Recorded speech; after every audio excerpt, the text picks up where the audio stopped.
Запомни, мой мальчик, у тебя в руках бесценные сокровища. Синяя птица, синяя птица, синяя птица, синяя птица.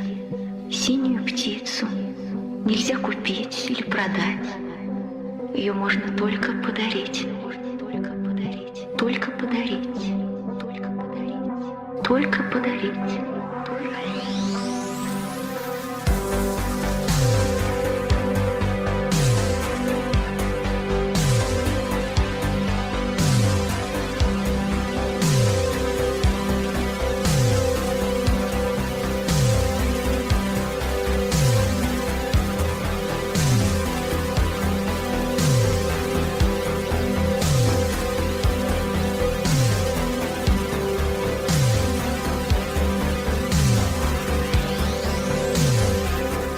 Только подарить.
Запомни, мой мальчик, у тебя в руках бесценные сокровища. Синяя птица, синяя птица, синяя птица, синяя птица. Синюю птицу нельзя купить или продать. Ее можно только подарить. Только подарить. Только подарить. Только подарить.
to God being the necessary precondition, but that conceptualization is not at the forefront. That's why Van Til talks about the creator-creature distinction. Because when you conceptualize God, whether you believe in him or not, when you conceptualize God as creator, then he is the necessary precondition. In other words, facts would not exist without him. There would be no actuality or meaning or intelligibility of facts that are unrelated or underderivative from God in that metaphysic.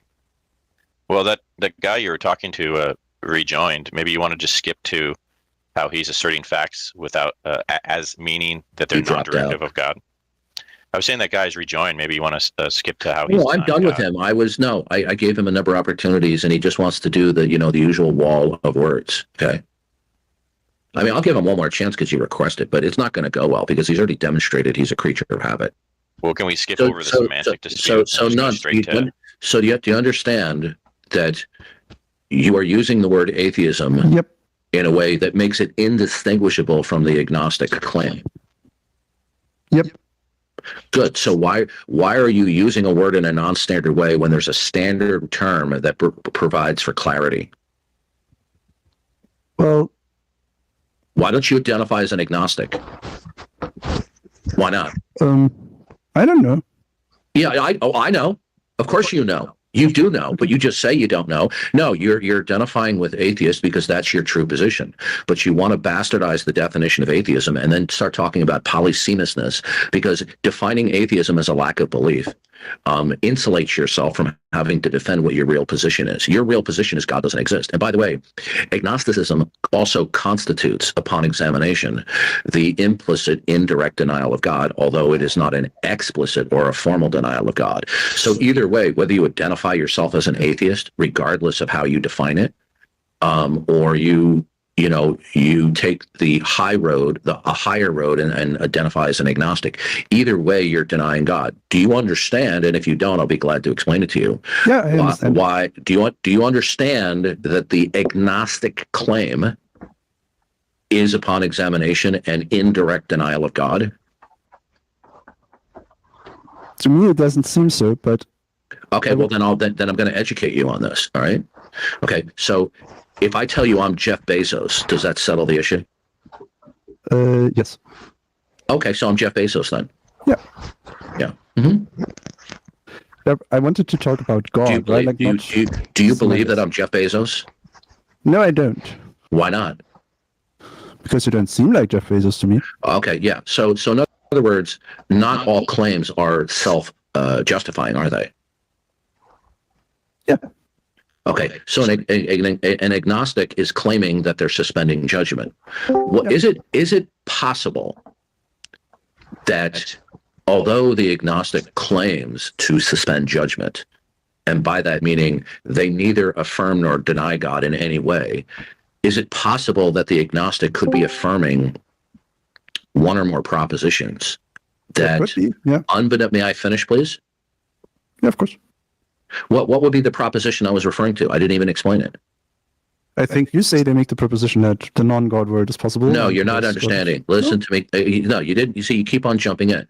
Is it possible that in spite of the agnostic claim to suspend judgment, is it possible that the agnostic is affirming one or more propositions which, upon examination, entail an indirect denial of God, whether or not they're aware of it? Is that possible?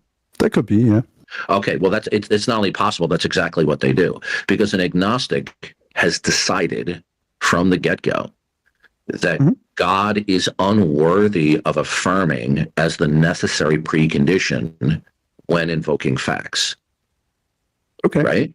Now, if God is unworthy of it being invoked for whatever reason, for, let's say, insufficient rationale or evidentiary support, then the agnostic, by choice, is embracing and invoking facts, and I put that in quotation marks, putative facts, without referencing the necessity of God. Okay? Okay. All right. So there's only two ways to invoke facts. Facts will either be explicitly or implicitly invoked either with or without referencing the necessity of God. Okay. Right. So the agnostic is invoking facts by choice without referencing the necessity of God. That entails, logically, that God could not coexist. Okay. So what the agnostic does affirm upon questioning entails the denial of God, even though their outward claim or even their own intellectual understanding would deny that. What they are doing, in effect, is denying God, even though they may not be aware that it entails the denial of God, because they're focusing on that the denial of God has to be explicit. But the agnostic is implicitly denying God, whether or not they're aware of it. What would that be through? Like the non-affirmation? Oh, did you decide not to be rude? What do you mean? Weren't you the one who was insulting me in here earlier? I haven't been in this server for over Oh, okay, 2 my years. mistake. That was somebody else with that I kicked out. I'm sorry, my mistake. Repeat your question. Is there a denial through the non-affirmation is what you're saying? Yes, the non-affirmation of God is an implicit and an indirect denial, whether or not the agnostic is cognizant of it. Kind of like Kierkegaard's either or? I'm not familiar with. I'm familiar with Kierkegaard, but I'm not familiar with that concept. The point is, we have a true dichotomy here. Either facts will be invoked with reference to the necessity of God, or I could say with the necessity of referencing the necessity of God, or without. And so this little verbal kabuki dance, I don't know. Okay, what the agnostic is perfectly cognizant of is that they choose to refuse to affirm and acknowledge God. And they want to play a little game that they can suspend judgment about God like they can about the Loch Ness Monster, but this is a category error. So the agnostic, whether they realize it or not, whether they want to admit it or not, the agnostic is denying God by virtue of the refusal to affirm God. And this has to do due to the law of excluded middle and modus ponens. Law of excluded middle would be something's either A or not A. And so what that entails is facts will be either invoked with the necessity of God or without the necessity of God. And if one chooses whatever they self-identify as to invoke facts without referencing the necessity of God, that constitutes the denial of God, whether they admit it or not. It constitutes it by a logical entailment. A logical Never entailment. says it. He needs to be clear. We're not just talking about an implicit denial that doesn't logically necessitate the denial. We're talking about a logical entailment. Yeah, through modus ponens. If P, then Q, P, therefore Q. P being the proposition, a fact invoked that without the necessity of referencing God. Well, such a fact logically entails that if that's true, God could not coexist logically. So agnostics are atheists. So I was AFK for a bit, Darth. Did this guy tell you whether the facts he asserts reference God or not? Who, Nunce? Yeah. Yeah. So do you invoke facts without the necessity of referencing the necessity of God? What does Nunce? that mean? Facts will either be invoked with reference to the necessity of God or without. With reference and Okay. When I or any other Christian or theist invokes facts, whether it's explicitly stated or not, we are invoking facts with reference to the necessity of God, right?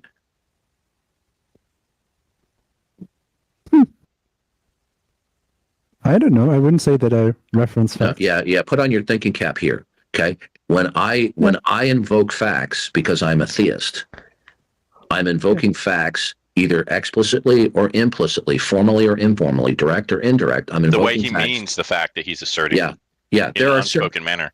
Yeah, there are unstated premises in things that we state all the time. It would be too cumbersome to always include the unstated premises. So when I invoke facts as a theist, what always underlies my invocation or my assertion of facts is that they exist with reference to the necessity of God. Okay? Now, Oh yeah, you will either do that or you won't do that. yeah. I don't. Good. Right. Okay. So that constitutes an indirect denial of God. Okay. Good. So let's stop. Just to restate it, you're asserting states of affairs that logically entail that God doesn't exist. Yeah. So when you say that atheism is a lack of belief, It makes no difference that you define it that way because it still constitutes the denial of God. But the reason why you're opting for that type of representation is because you don't want to take the responsibility for the entailment of your position that God doesn't exist. Okay. Good. So tell me why God doesn't exist. I don't claim to have an argument. Okay, goodbye. You're done. Now I'm going to kick you out of the room. You're I wanted to see if you can prove God. Bye. Can't you prove God? Bye. You can't prove God? That's sad. Look, I'm not playing this little childish game. You just exposed yourself. I just walked you through this step by step by step. Okay. And then you outright denied the whole time, not objecting to my line of reasoning. And then when I got to the end of my line of reasoning, you didn't object. And then when I summarized it, you disagree with it. Bye-bye. You're gone. He didn't, Darth, maybe you misheard. He didn't disagree. He said he doesn't claim to have an argument for his not God position. No, that's not what I heard him saying. Okay. So I'm done with his nonsense. So that would mean he holds it arbitrarily, by the way. So yeah. Okay. Yeah, but now we you know. So why would we need to prove even God if I to miss, him if he holds his current position arbitrarily? Let's say I misunderstood him and you understood him correctly there. Yeah. Even still, that makes it all the matter because now we just exposed his deceitfulness. Because earlier he was trying to pawn off that he's just he doesn't have a belief in God, but he's not denying God. Okay, it's that simple.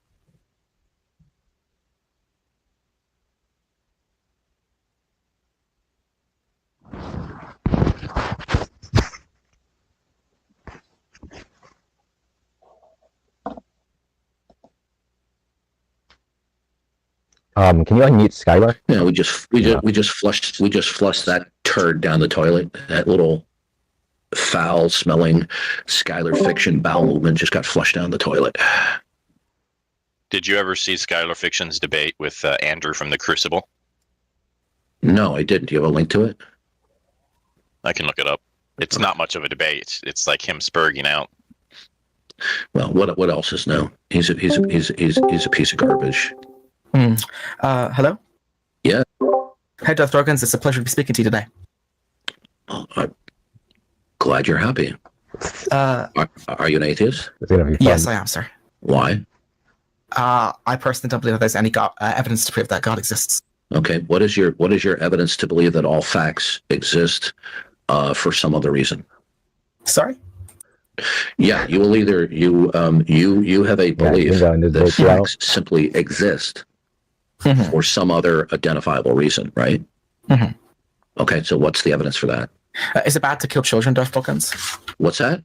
Is it bad to kill children? Yeah, well, let's not play this little game here. I asked you a question and you're dodging. If you dodge one more time, I will kick you from the room. Yikes. Okay, I don't play this little childish game. Now, you have a criterion of belief that if it would be fulfilled, you would then believe in God, right? Yes. And so that would be evidentiary support, right? So we have two possible worlds. We have the God world and the not God world, and you require evidentiary support that all-encompassing world is real. So in the absence of evidence for the God world, you don't hold to that. So, but you do hold to the not God world. What is the evidence that the not God world is true? Yeah, stop with the noise on your microphone. No, this is his evidence, Darth. Let's let him speak. Is this what it's like in here all day? These people just no. This is what we get. They're either village idiots, or they're just either they're just drive-bys like this, or they're just passive. No, I disagree, Darth. Deceptive. This is the best of the best of the best of the atheists. This isn't a drive-by. This guy's a legit atheist apologist.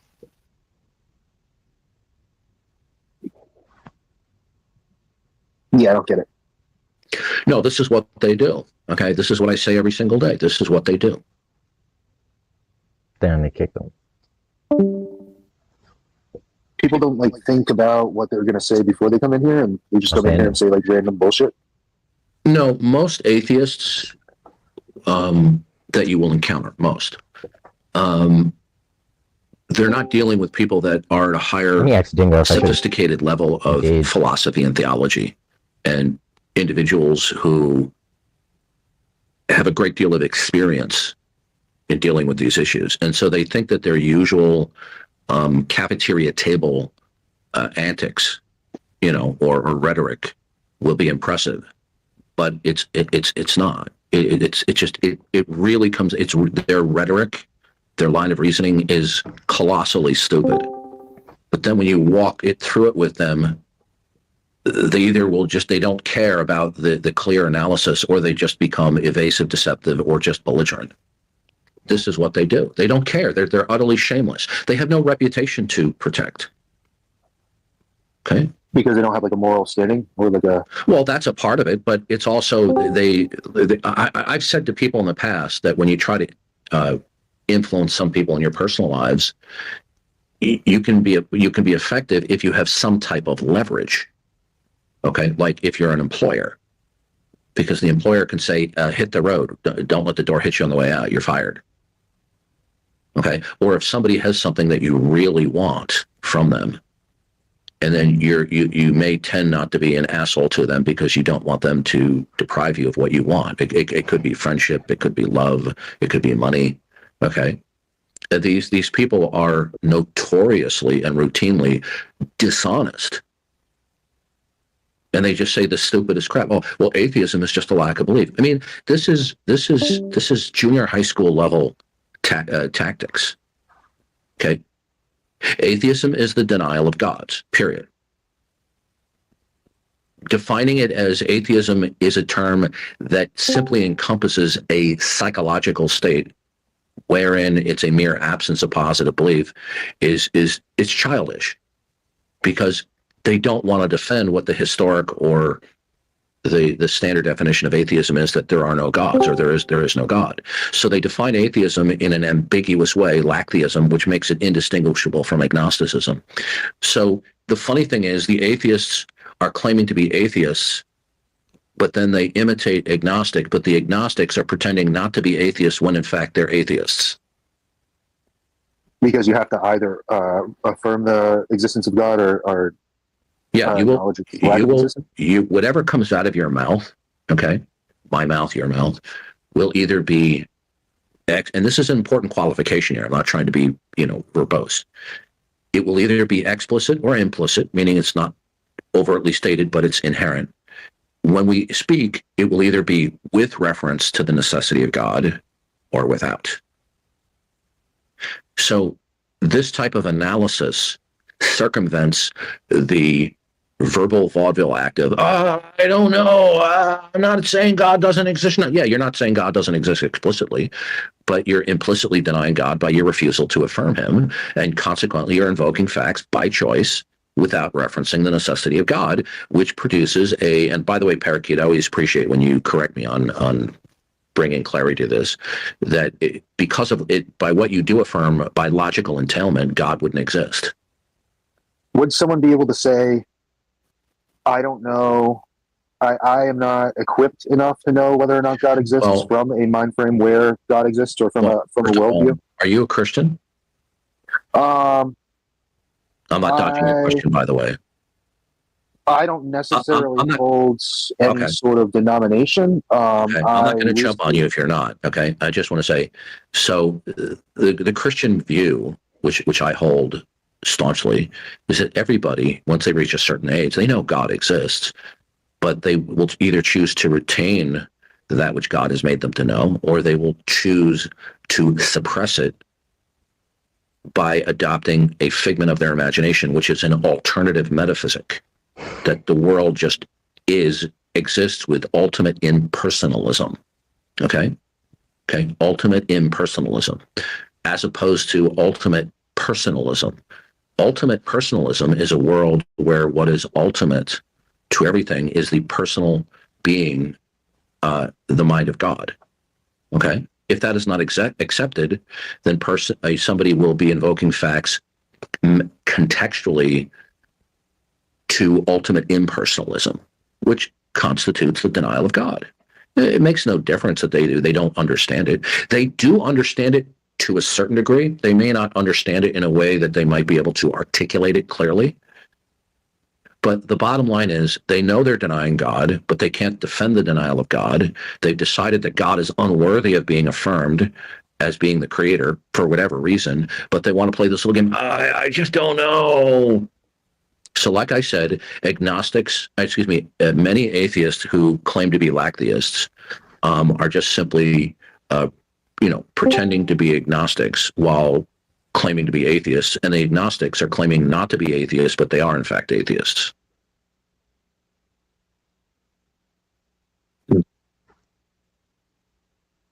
I was just trying to. I was asking whether or not someone's actions can affirm the existence of God, even if they don't verbally affirm it. Like one lives their life as a good Christian without actually verbally affirming God. Would that still? Look, a guy jumps out of an alleyway, puts a gun in your face, and says, "Give me your wallet, or I'm going to shoot you." Can you be neutral to him? No. No. Okay. People want to play this game that they want to be neutral. Yeah, I don't know why you clowns come in here and troll. I mean, is it that you have low self-esteem?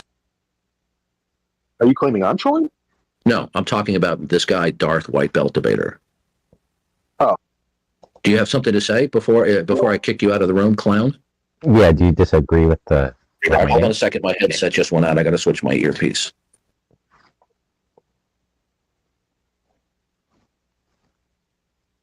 You sound very familiar, Monkey Boy. Oh, this is Monkey Boy. Monkey Boy?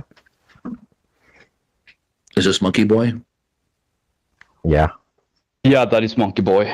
You click on his Oh, okay. profile. Yeah, he's a troll. Okay. Yeah. So Monkey Boy, I was invited to interact with more than 8 professional atheists with PhDs, and I always accepted the invite, and including I've debated Alex Malpass 8 or 9 times. Are atheists with PhDs? Are they white belts? No, but you are. Okay. Yeah, I'm not going to play this game. All right, you're done. Okay. You want to debate whether or not atheism makes No, sense? listen to me. There's a Listen to me. distinction between You atheism little and you agnosticism. little pimple for brain. I don't have time for this. Okay, so now I'm going to eject you from the. Let's just argue whether or not I'm atheism... bored. No, You sir. think Listen. atheism entails- When you listen to me, if you want to come in here, are you an adult? Yeah. Okay. When you come in here and you act like a child, just by, your username to taunt me, okay, you're not acting like an adult. You're not somebody I should take seriously. Okay, so you're done.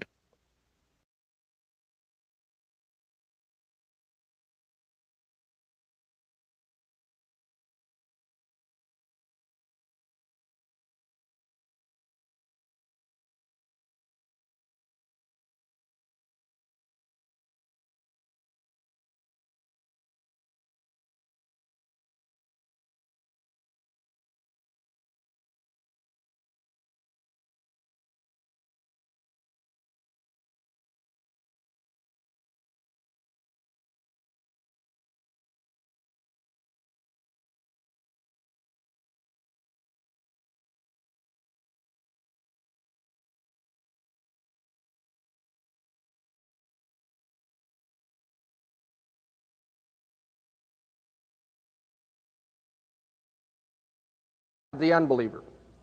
God has established that antithesis when he put enmity between the seed of the woman and the seed of the serpent. That antithesis is seen throughout the Bible. It will be seen for all eternity in the separation of the saved and the damned. There is an antithesis, a different way of looking at reality and the way we know and how we should live our lives. However, unbelievers are not going to acknowledge that antithesis. If they were to acknowledge the antithesis, they would be saying of themselves that they are prejudiced, that they have their pre-commitments, they have their presuppositions. But if that is the case, then they stand guilty before God. And so the unbelieving world will rather say that it is neutral on philosophical matters and that everybody should have an open mind. We should be objective and look at the evidence and follow it wherever it will go. And that sounds great. It sounds noble. It sounds like the right thing to do. It's just that no one's able to do that. No one does do that. They are not neutral. They profess that neutrality in order to claim their innocence before God. For you see, if they really are neutral, open-minded people, then their lack of faith can't be their own fault. Their lack of faith has got to be God's fault. God's unclear. God hasn't given enough evidence. God hasn't shown himself in such a way that I've been convinced. And so religious faith comes down to being, according to them, a leap of faith, a surrendering of rationality. Because God did not provide clear evidence to reasonable men, many reasonable men, they claim for themselves, are not going to be able to follow the Scripture and believe it. And they will ridicule you for doing so. In Romans 1, Paul shows us that God has demonstrated himself openly to all mankind. Each and every individual is without excuse because the clear revelation of God has been made to them. Paul says they know God. In their heart of hearts, they know God. They couldn't think without knowing God. They couldn't get along in this world without knowing God. All of their experience would be meaningless without knowing God, and yet they suppress it in unrighteousness. Knowing God, they do not glorify him as God, and for that reason, Paul says, they're led into vain and futile thinking. And that's the point we pick up on right now when we start talking about specifically how can you defend the Christian worldview over against the non-Christian worldview. And I'm going to put some things up on the board and talk about that, but before we do, just one more point underlying the impossibility of neutrality. When we talk about worldviews, we are talking about how we should see reality, how we know about reality, and how we should live. What are some of the worldviews that we've been exposed to? Anybody? I'm sorry? Atomism, okay. Monism. Pragmatism. Anybody got? Well, determinism is one of the subcategories, that's right. Dualism. Okay, so we have all these isms, right? Every one of them tells you something about the nature of reality.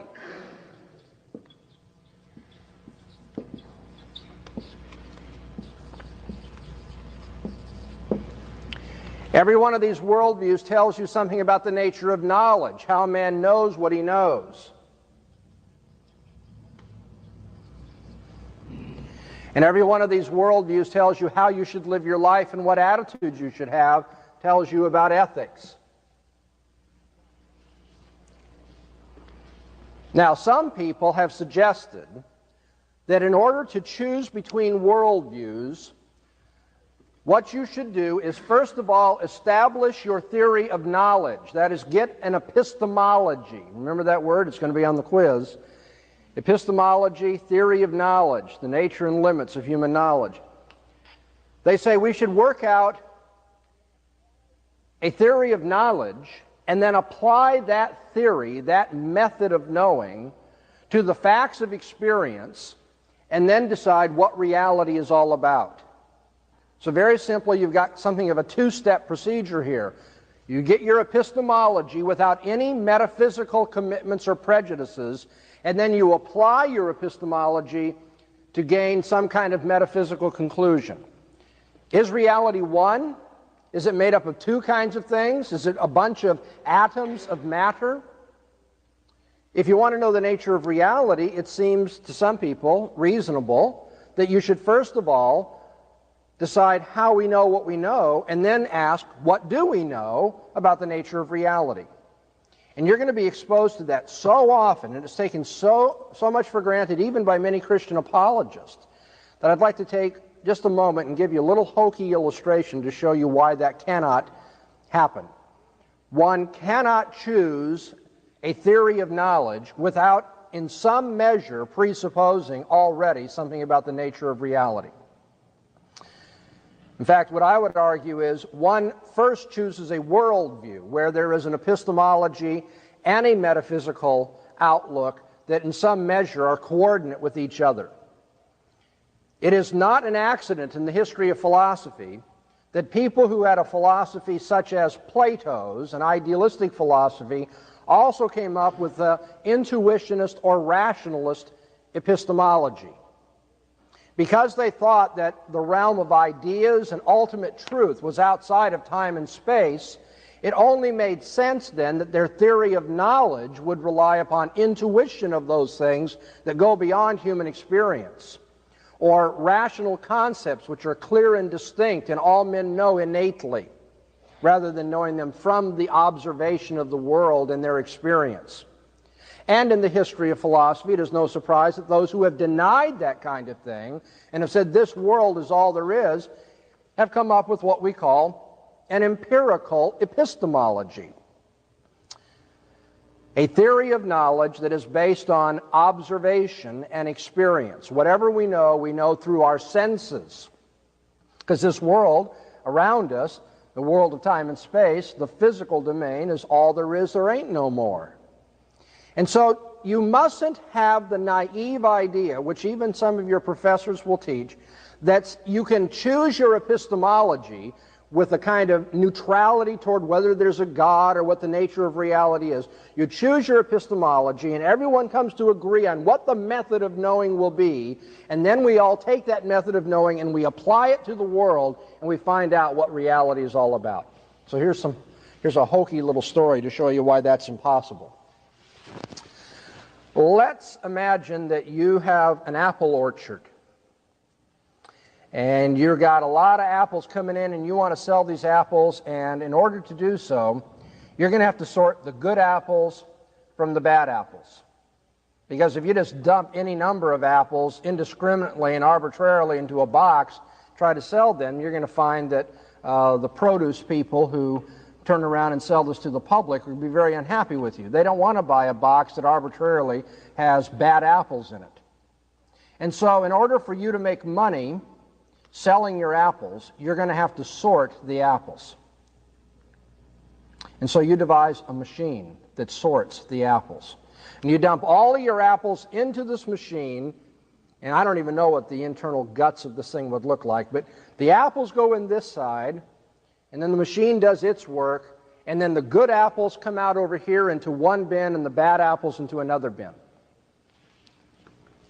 All right, you all got the picture? An apple sorting machine, great idea.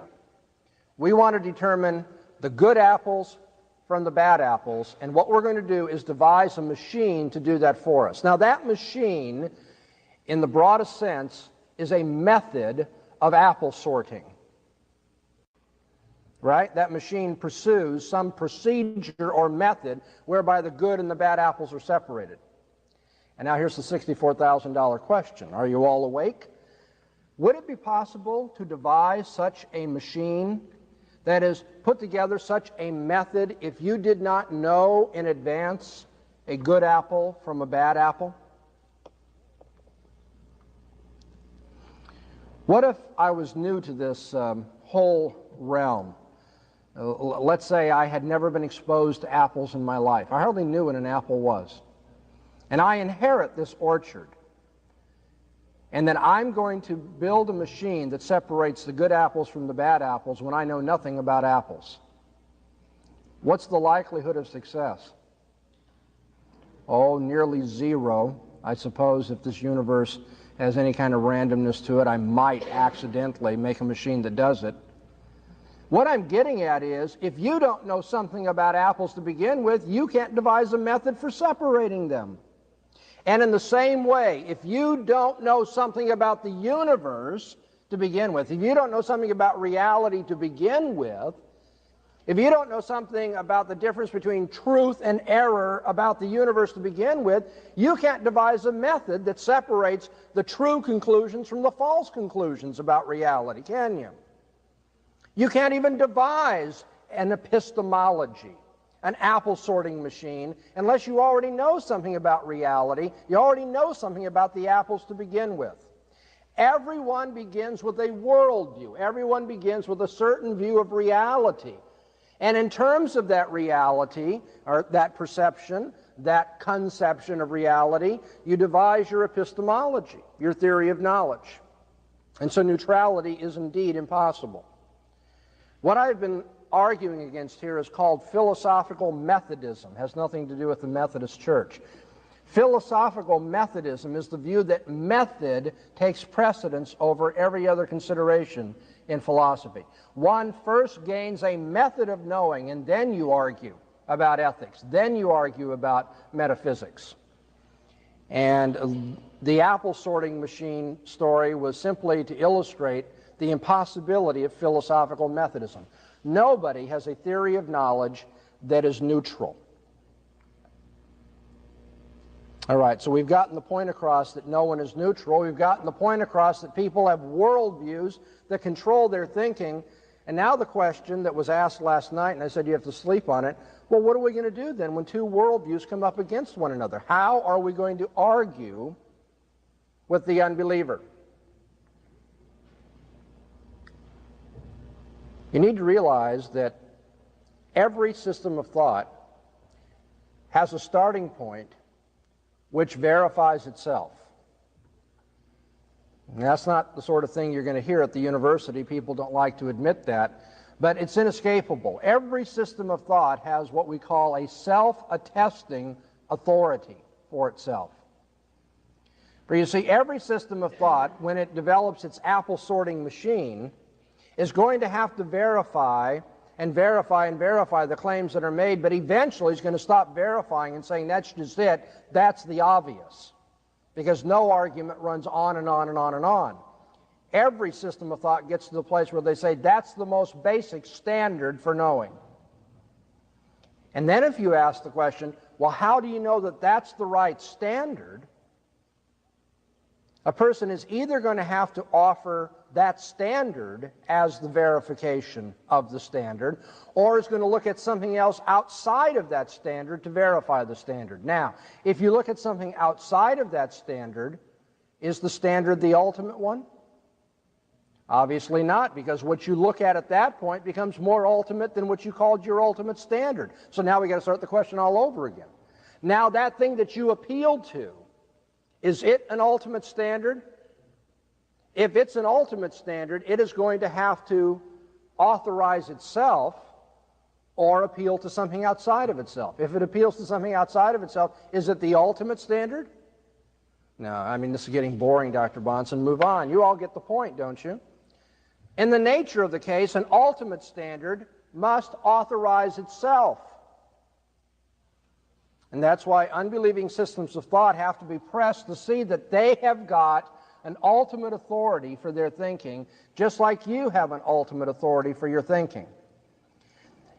And when it gets around to verifying that ultimate authority over against the other person's ultimate authority, I will end up eventually assuming my ultimate authority. But so will the unbeliever. The unbeliever will assume his or her ultimate authority in the process of reasoning, and I will assume my ultimate authority in the process of reasoning, even when we're talking about what the ultimate authority should be. And you're going, Dr. Bahnsen, how are we going to get through this then? It seems like they're going to be, sealed off from any witness, any effective defense, just like we are. It's going to be, we're in different towers yelling at each other, but never able to get together, never have any meaningful intellectual contact. There is no neutrality. Worldviews tend to be self-attesting. That is, they assume an ultimate authority which authorizes itself. So how do we reason with these people?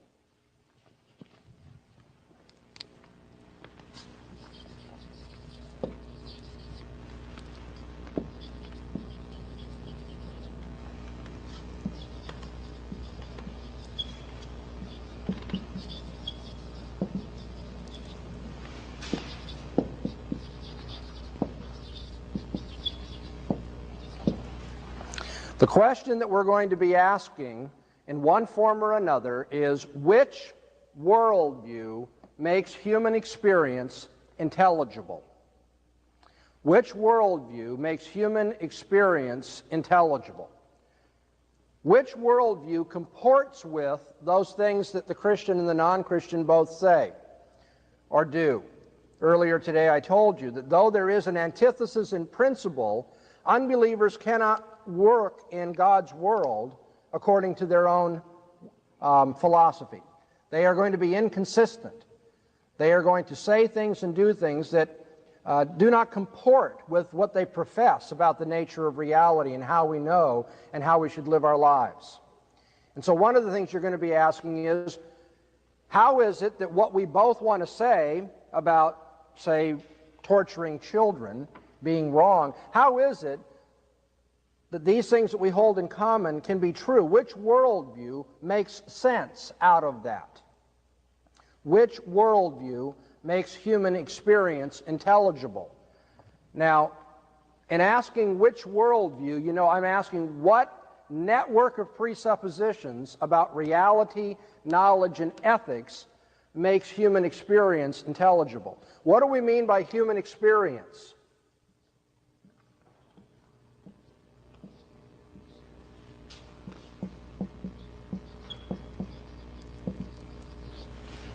Anything. Human experience involves anything whatsoever. You can take the unbeliever and talk to him or her about any subject whatsoever. And you can talk to your milkman, or you can talk to the philosophy professor about anything they want to talk about, and the same problems are going to arise. By human experience, we simply mean all those things that we believe and do, all those things that we say, all of our conduct, all of our attitudes. And so that you can take your roommate in college and deal with anything that's part of his or her experience and challenge them to make it intelligible. Now, what do we mean by make it intelligible? Which philosophy of reality, knowledge, and ethics can take those things which we believe and do in human experience and make them intelligible? And by that we mean make sense of them or see them as meaningful. Perhaps the easiest way to illustrate this would be to talk about an ethical belief. If you have a roommate or a professor who says that a certain kind of activity, maybe oppressing the poor, is immoral, what you're going to be asking is, well, now, Professor, what outlook on reality, knowledge, and ethics will make what you've just said about oppressing the poor meaningful? Let's assume that we are in the worldview of evolution. Materialistic, atheistic evolution. What is man? That's one of the questions having to do with reality, the nature of reality. What is man? Well, the answer here is man is, well, one of the advanced animals, really. He's just a primordial slime that is developed by chance over eons and eons and is now somehow miraculously, except that we can't have miracles in an atheistic worldview, oh no, miraculously somehow, we're still trying to figure it out, has become this complicated creature that we see. Okay? Now, if your professor says that that is man, man is in this universe all alone in a cold, impersonal universe, and that somehow, miraculously, the primordial slime developed into, oh, how's it go, through the fish and all this kind of stuff, and then finally comes out looking like this, wearing a suit and tie, saying it's wrong to oppress the poor. You say, but Professor, it makes no sense to claim that it's wrong to oppress the poor, because if evolution is true, then it is in fact a dog-eat-dog world, isn't it? I mean, by your own assumptions. You would say the way we got here is because we learned to adapt. We survived, got rid of those, weaker species, and in the process learned to take advantage of those animals that didn't have the intelligence and the tool-making ability that we did. And so it is part of our history, it is part of our very nature to oppress others for our own benefit. Given your evolutionary worldview, it doesn't make any sense. It is not meaningful to condemn someone. So now, this is just a very simple, slowly explained procedure in apologetics. We're always going to be asking people, we'll take anything they want to talk about. It doesn't make any difference. And that's why when Gary told you before I began the lecture that this method of apologetics does not require you to read up on every point of view and every problem that's ever been raised, because once you learn how to think as a Christian, you can deal with anything that comes to you. That isn't to say it won't help for you to learn more about those philosophies and some of those problems that are there. It's just to say you don't have to worry about it if you haven't done all of your homework. Because you're always going to ask, well, now, which view of reality, knowledge, and ethics can make whatever we're talking about or experiencing meaningful? What can make sense out of it? What makes it intelligible? You go to a concert with your friend, the concert is a wonderful performance, and you walk out and your friend tells you that that was really beautiful, that was really stirring. Well, what view of life makes intelligible the very notion of beauty? In fact, what view of life makes intelligible the whole notion of self-awareness? I mean, theoretically, human beings in an atheist universe are nothing but advanced bricks. And I know your professors won't tell you that because they want to hide the fact that they've got a really stupid theory of reality. And by stupid, I mean it's something that's dull, it's dense. Professor, was the primordial slime aware of itself? No. Well, when it became a fish, was it aware of itself? At what point did self-aware, I mean, you're dealing with what? Protons and neutrons and electrons, right? Actually, subatomic particles. We're dealing with blips of energy when all is said and done. This is the classics illustrated approach to physics, okay? These blips of energy are there. And now, is one little blip of energy aware of itself? I think it lies around wondering, why would anybody tamper with a smoke alarm? No, it doesn't have thoughts like that. It isn't like you. It's just a little blip of energy. Now, what happens when you get one blip of energy together with a whole bunch of other blips of energy, each and every one of them too stupid to think about anything? They're dull. They're insensitive. They're just blips of energy. And you get enough of these blips of energy, you might even get a molecule of oxygen. Boom, there it is. And now you get another molecule of hydrogen and so forth, and eventually you got a drop of water. Now, if you move from zero self-consciousness and multiply that 1,000 times and then multiply that 1,000,000 times till you finally get a drop of water, do you got self-consciousness? No. That was not a trick question. You should have been able to answer that. Now, what if we get a lot of drops of water together? You got zero, again, self-consciousness. You get all these drops of water together. Is the primordial slime going to be self-aware? Class?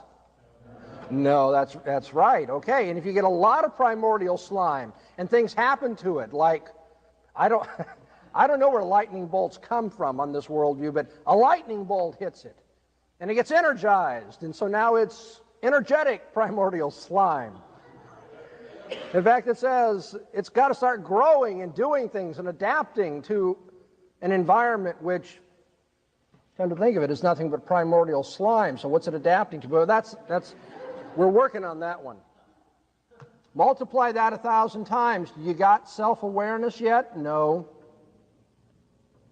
You see, whenever the unbeliever talks about anything at all, he or she is assuming self-awareness, assuming a notion of beauty, of moral propriety, of rationality, of the uniformity of the world round about, the predictability of human experience. There are any number of things that are simply taken for granted.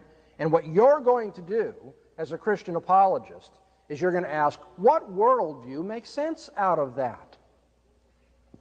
Is self-awareness a big problem?